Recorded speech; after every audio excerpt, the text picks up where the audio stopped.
Hello everybody, I'm the Mallard Gamer, and we are going to be playing The Beginner's Guide today.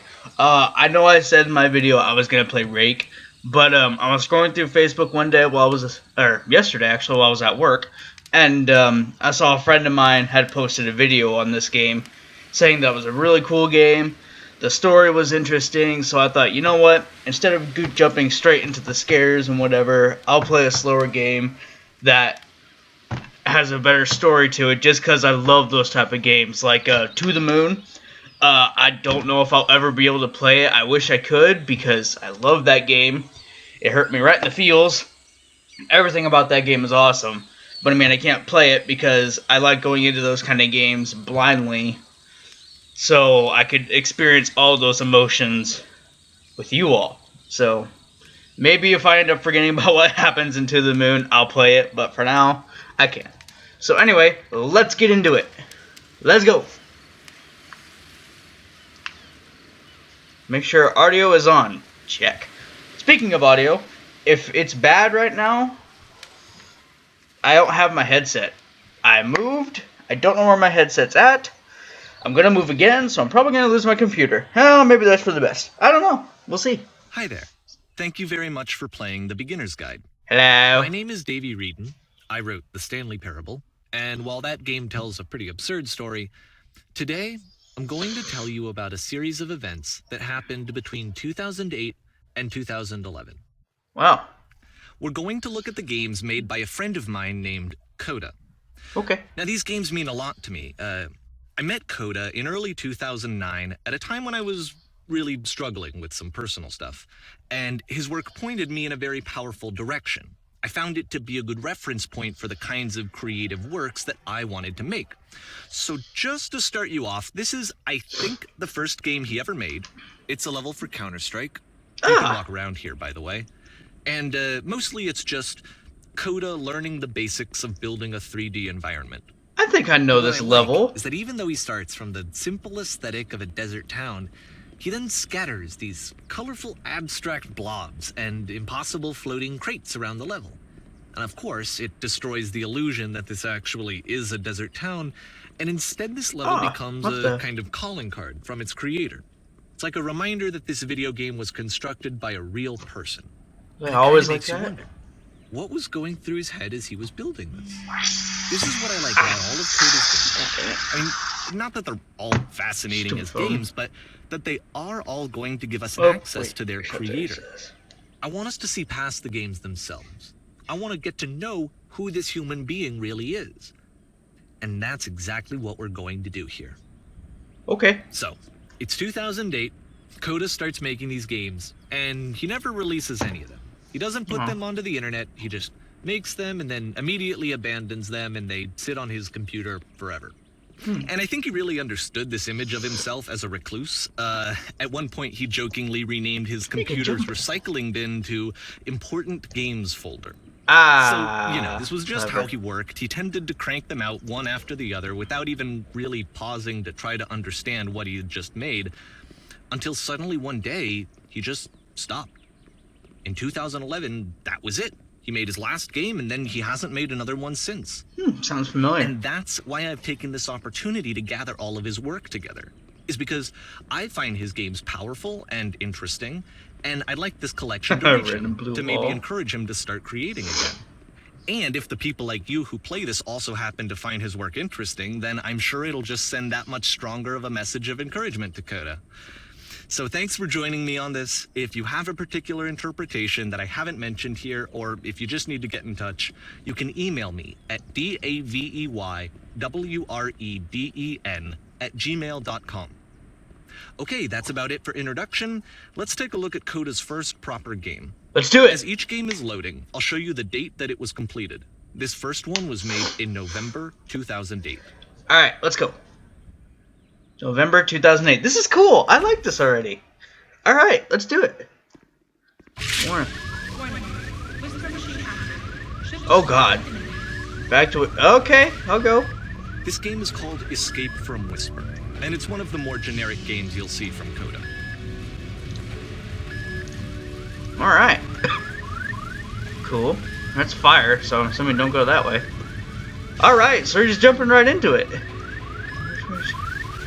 Whisper machine active. Do we ever... Ooh! Security call breached. Hostile alien life forms inbound. Alien?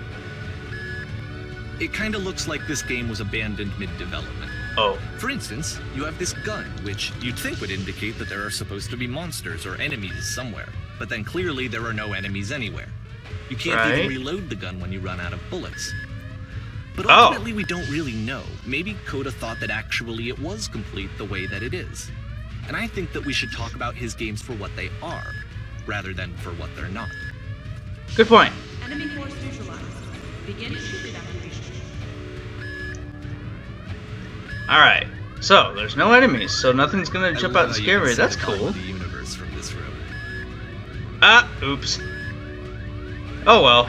It's not like everyone's gonna look down, even though that's where like the cooler stuff looks, but it still looks cool. I like it. Ooh. Okay, doors open on their own now. That kind of scared me.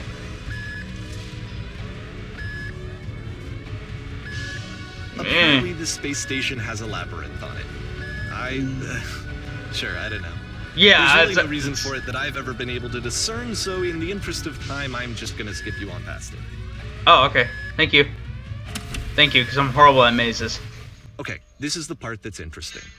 The game has this narrative about the Whisper machine and how it has to be turned off, and then you get to the engine room.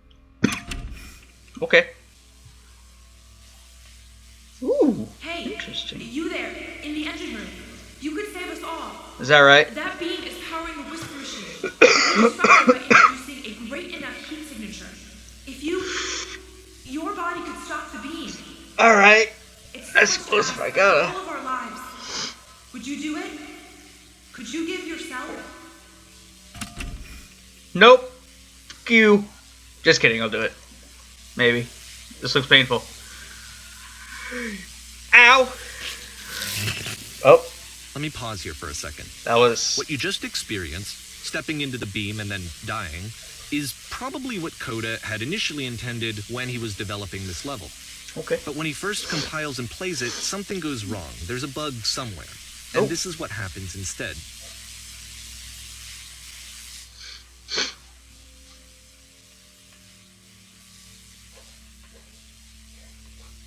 Wait, so... Jump in? Oh, what the... Ah, whoa, what? I'm outside the level, I broke it! The beam causes you to start floating. And this is an important moment for him. Because yes, this is technically a glitch, this is so but pretty. Coda identifies something human about it. Like how small it makes you feel in the face of this larger chaotic system. Or this floating could be the afterlife, a peaceful place, juxtaposed against all of the hysteria that you've just had to traverse. I don't even know. I have no idea what he was thinking, but what's clear is that after making this, something lodges itself in his brain. He wants to do more of these really weird and experimental designs. So he stops work on this and moves on to a stream of tiny little games that go in all sorts of directions. All right. Let's go ahead and take a look at the first game he made after leaving this one behind. Alright, let's do it. That was cool. I like that. Alright, next. Oh, I can't move. Oh, wait, there we go. Yep. Wait. In this game, you can only walk backwards. What? You gotta be kidding me. Oh boy, disorienting. I can't even, like, go side to side. It's only backwards. Weird. Okay, I'll roll with it. Until I hit a... What? Oh, what the... So it's a short and relatively minimalist experiment combining motion and narrative. It is less advanced than the previous game, but actually it seems to be more focused, more complete. Code is trying to give it a unique voice rather than simply basing it on a pre-existing trope. Alright. Wait. So... Wait, hold on. Why does the future keep changing? Ah! What the... That was not there before. Alright, I'll go this way, I guess. Oh, I'm getting bad vibes, though, from, Oh. It becomes clear, okay. But, oh, okay. If the future is always behind her, yes. How will she find the strength? To confront it. It's a short little thought. It I says don't what know. it wants to say, and then it ends. Oh, Didn't alright. need anything more than that. Which to me is why it works, because it gets out quick. Okay, next one. Okay. Alright. Why am I getting serious Slender vibes off this? We're now entering.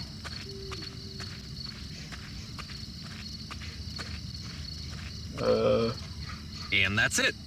Okay, the meaning of this game won't be clear just yet. Please be patient with me for a few more games, and I promise you'll see what makes it interesting. Okie dokie. December 2008. Alright, alright, let's go. Oftentimes, Coda would put bizarre titles like this one at the start of his games. Okay. Oh my. I wish I'd known him at the time that he was making these early games. He would really only talk to me about his work as he was making it. Once he stopped to work on a game, like, that was it. It was dead to him. And I don't agree with that at all, but what are you gonna do? It's true. What's bad about a lot of people is they want to do these awesome things and make these really cool games, but they kind of lose the motivation or something like that. And once you've been slowed to an absolute crawl, the door at the top of the stairs opens. Okay. So why, if Coda's not showing these games to anyone, why bother opening the door at all? Well, to show you, I'm modifying the game here so that when you press enter, it'll bring you back up to full speed so you can enter the door for yourself. Creepy. But yeah, it's kind of like a sad thing where people make these really cool things, but they kind of lose the motivation in it, and it's kind of sad. Whoa, what? Press U to surrender. Play. Oh, what the? The game is not. The game is nothing but giant block. Normal game. You are the queen, dusting A your. room that's warm and nice and filled with little ideas for games. Stand on X. Stand on X staring at a bear for 3 hours. Okay, that's kind of boring. Coda would often tell me that he didn't mind if people thought of him as cold or distant. He said that he knew that he was actually a vibrant and compassionate person, but that it takes time to really see that. It can be a very slow climb to get there. Okay, you walk around talking to people from a normal game where you have to scream into a mic every... Oh, that one sounded weird. Scream into a mic every 15 seconds? Alright then. Ready, set, fish! Let's do it! I love fishing. Oh. Can't really fish inside. Unless there's an inside pond. That'd be cool. Alright. Okay, looks like we're in a parking deck? Alright. I can roll with it. I'm gonna have to roll with it.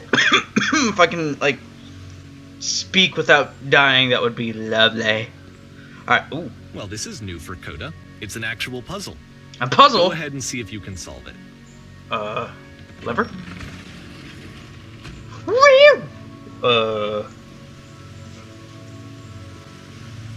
What the?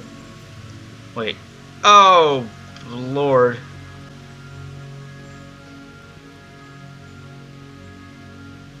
I'm gonna make sure I don't, like, get lost. Wait.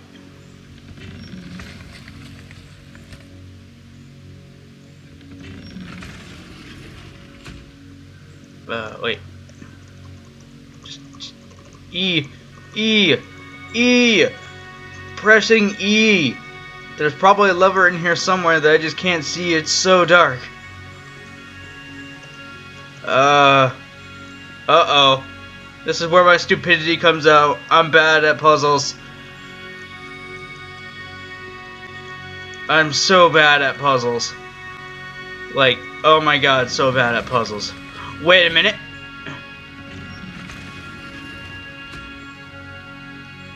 What would, if I break the game, what would happen if I...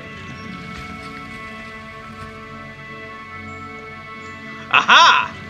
Don't forget that solution. Genius! We're going to see this puzzle again soon. We're gonna Is that see right? it a lot. Okay. Well, alright, I feel less stupid that I actually figured that out. It was... Okay, no, I'm pretty stupid that I should have just caught on to that immediately. This game's cool. I like it. So that seems to be it, right? You walk down a corridor, you solve a puzzle, you get to the end. Simple enough. Okay. Right, now I'm going to modify the game again so that when you press enter, it'll remove all of the walls from this room. Okay. Whoa. Oh, there's more. Holy crap, there's so much more. Bro, why'd you stop? How about that? There was more to it than we had any way of knowing. I actually find it funny that this game comes after the Stairs game, since they essentially convey the opposite idea. There's so much In the more. Stairs game, a dull exterior concealed a rich interior. And then, in this level, a dull interior hides this fantastic outer world. Oh my god, there's more Either even way, in the I think that background. the point is the same, is that most of the time you don't get to know what you're missing, or even that you're missing anything. That's not your role as a player. So if your role here is not to understand, then what is it? To enjoy? Good lord, that was interesting. There were so many rooms there. We're here again. Now, exiting? So, this, combined with the entering game from earlier, tells us that Coda believes his games are connected somehow. Okay. It could even be that the Stairs game and the puzzle game are literally connected in between this and the entering game. Okay. There's a bigger picture that all of his games are meant to play a role in, some larger meaning that we won't be able to grasp until we've seen all of them. And All once right. we have, we can step back and start to understand what exactly that bigger picture is. Let's do it. Wow, you can barely see my face. I'm sorry. The lighting's way off because back door right there, so.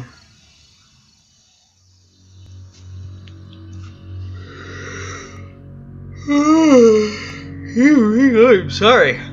Interesting. This is one of the screenshots, actually. Let's talk about video game development Oh, is for a it? second. Okay. Every video game runs on what's called an engine, which determines what the game can and cannot do. So in other words, the engine is a set of tools for game development. Okay. To make all of these games, Coda is using an engine called Source. Source engine. Like all engines, Source has certain things that it does well, and it has certain things that it does poorly. One of the things that it does very well is boxy linear corridors. That's why so many of Coda's games are set in these large, flat, empty rooms, is just because he's working with what the engine Damn does it. well. Fine. It's true though. Alright, so The I guess tools I'm going available down the to the stairs. creator shape what kinds of creative work they're going to end up making. You might consider paying attention to the architecture in Coda's games, Whoa. to notice how they seem to stem from an engine that's very good at producing linear, boxy corridors. I'm bad at platformers. Why you do this to me, game? Oh crap!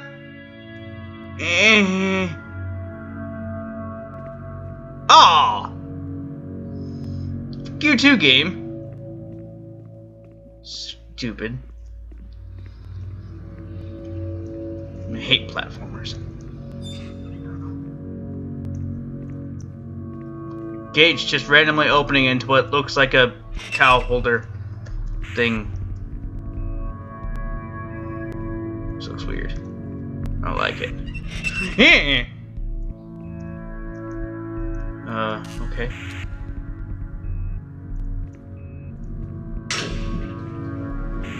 What? Oh. Elevator. Okay.